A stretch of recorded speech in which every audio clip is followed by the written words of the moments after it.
In Texas, community property is any property that you own at the time of the divorce that you acquired during the marriage. What you should expect in a property division. The first thing you should expect is that very early on in the divorce, we will have what's called a required disclosure.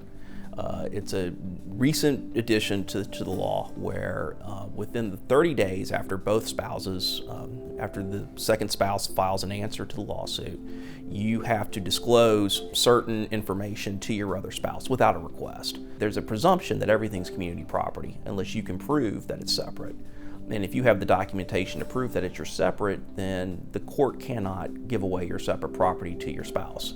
The burden is on the person claiming separate property to establish that it's their separate property. If you want to convert community property to separate, you can do that. You can do that both before marriage, you can do it during marriage, and you can do it during a divorce. And of course, in a divorce, you can partition property at any time.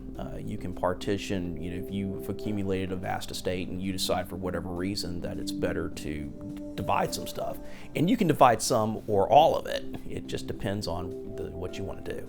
The time it takes to do a property division, it depends. It depends on the type of property you have. The amount of time it could take depends on the nature of the property involved in the division.